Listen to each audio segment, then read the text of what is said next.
सोचो, एक ऐसा जहाज इतना बड़ा, इतना शानदार, इतना ताकतवर कि लोग उसे कभी ना डूबने वाला मानने लगे। और फिर वही जहाज इतिहास की सबसे दर्दनाक कहानी बन गया। यही कहानी है आरएमएस टाइटैनिक की। एक ऐसा सपना जो घमंड, तकनीक और किस्मत के बीच टूट गया।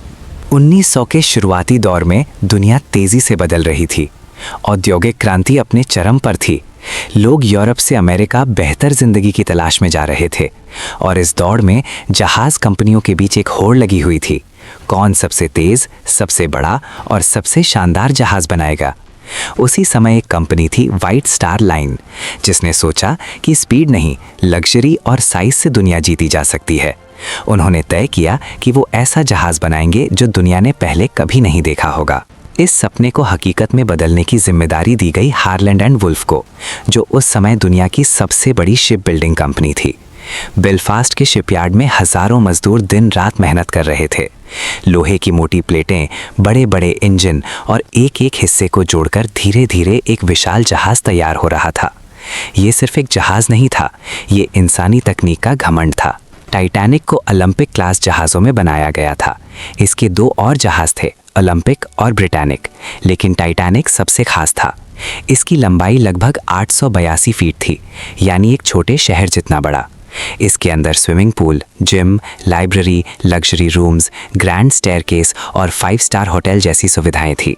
उस समय के अमीर लोग इसे फ्लोटिंग पैलेस कहते थे। लेकिन टाइटैनिक सिर्फ अमीरों के लिए नहीं था। इसमें 3 क्लासेस थीं। फर्स्ट क्लास, जहां दुनिया के सबसे अमीर लोग सफ़र करते थे।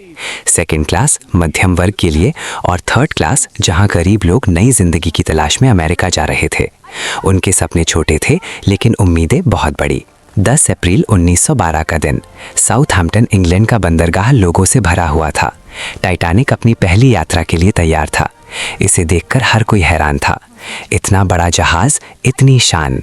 लोग हाथ हिला रहे थे, कुछ खुश थे, कुछ भावुक, कुछ को लगा वो इतिहास का हिस्सा बन रहे हैं। टाइटैनिक ने साउथहैम्पटन से अपनी यात्रा शुरू की, फिर फ्रांस के चेरबर्ग और आयरलैंड के क्वींसटाउन, अब कोव से और यात्री लिए। अब जहाज में लगभग 2200 लोग थे, क्रू और पैसेंजर्स मिलाकर। हर कोई अपने अपने सपनों के साथ इस सफ़र पर था। शुरुआती दिन बहुत शानदार थे।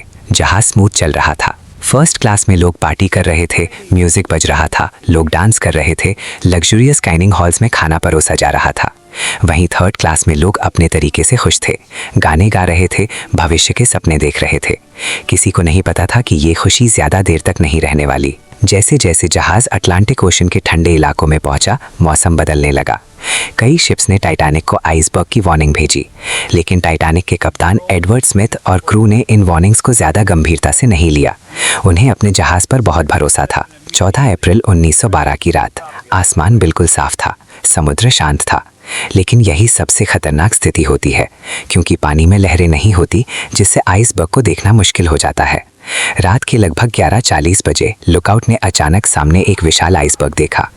आइसबर्ग राइट अहेड, ये आवाज़ गूंजी। तुरंत जहाज़ को मोड़ने की कोशिश की गई, इंजन्स को रिवर्स किया गया, लेकिन टाइटैनिक बहुत बड़ा था और बहुत तेज़ चल रहा था। कुछ सेकंड में ही आइसबर्ग से टक्कर हो गई। टक्कर बहुत तेज़ नहीं थी, कई लोगों को तो महसूस भी नहीं हुआ, लेकिन असली नुकसान पानी के नीचे हुआ। आइसबर्ग ने जहाज़ के साइड में लंबी दरार कर दी। टाइटैनिक के 16 वाटर टाइट कंपार्टमेंट्स में से 5 में पानी भरने लगा।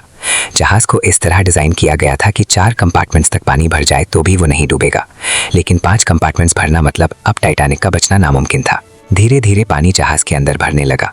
शुरुआत में लोगों को सच नहीं बताया गया। पैनिक से बचाने के लिए क्रू ने कहा सब ठीक है, लेकिन अंदर ही अंदर इंजीनियर समझ चुके थे कि जहाज़ ज़्यादा देर तक नहीं टिकेगा। अब लाइफ बोट्स तैयार की जाने लगी, लेकिन एक बड़ी गलती सामने आई। टाइटैनिक में लाइफ बोट्स कम थीं, सिर्फ लगभग 1200 लोगों के लिए, जबकि जहाज़ में 2200 लोग थे, क्योंकि डिज़ाइन करते समय ये माना गया था कि जहाज़ कभी डूबेगा ही नहीं। विमेन एंड चिल्ड्रन फर्स्ट, ये आदेश दिया गया। धीरे धीरे लोगों को लाइफ बोट्स में बिठाया जाने लगा, लेकिन कई लोग जाने को तैयार नहीं थे। उन्हें विश्वास नहीं हो रहा था कि इतना बड़ा जहाज़ डूब सकता है। फर्स्ट क्लास के लोगों को जल्दी एक्सेस मिल रहा था, जबकि थर्ड क्लास के लोग नीचे फंसे हुए थे। कई गेट्स बंद थे, कई लोगों को ऊपर आने में देर हो गई। ये असमानता उस समय की सामाजिक सच्चाई को दिखाती है। जैसे जैसे समय बीतता गया, जहाज आगे की तरफ झुकने लगा। पानी तेजी से भर रहा था। बैंड अभी भी म्यूजिक बजा रहा था ताकि लोग शांत रहें। सोचो, मौत सामने खड़ी है और म्यूजिक बज रहा है। कुछ लोग बहादुरी दिखा रहे थे, कुछ अपने परिवार को बचाने की कोशिश कर रहे थे, कुछ प्रार्थना कर रहे थे और कुछ समझ ही नहीं पा रहे थे कि क्या हो रहा है। रात की लगभग 2:20 बजे टाइटैनिक 2 हिस्सों में टूट गया और फिर समुद्र में समा गया। हजारों लोग बर्फ जैसे ठंडे पानी में गिर गए। पानी इतना ठंडा था कि कुछ ही मिनटों में शरीर काम करना बंद कर देता था। 1500 से ज्यादा लोग उस रात मारे गए। सिर्फ लगभग 700 लोग ही बच पाए जो लाइफ बोट्स में थे। कुछ घंटों बाद एक जहाज RMS कार्पेथिया वहां पहुंचा और बचे हुए लोगों को बचाया, लेकिन तब तक बहुत देर हो चुकी थी। टाइटैनिक की ये ट्रेजेडी पूरी दुनिया को हिला गई। लोगों ने सवाल उठाए, इतनी बड़ी गलती कैसे हुई?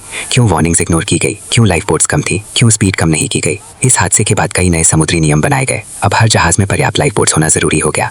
24 घंटे रेडियो कम्युनिकेशन अनिवार्य हो गया और आइसबर्ग मॉनिटरिंग सिस्टम शुरू किया गया। टाइटैनिक सिर्फ एक जहाज नहीं था, ये इंसानी का मंतर प्रकृति की ताकत की कहानी है। ये हमें सिखाता है कि चाहे हम कितने भी आगे बढ़ जाएं, प्रकृति से बड़ा कोई नहीं। आज भी टाइटैनिक का मलबा अटलांटिक ओशन की गहराई में पड़ा है, एक खामोश गवाह उस रात की चीखों का, उन अधूरे सपनों का। और जब भी कोई टाइटैनिक की कहानी सुनता है तो सिर्फ एक जहाज नहीं बल्कि हजारों जिंदगियों की याद आती है जो एक ही रात में खत्म हो गई।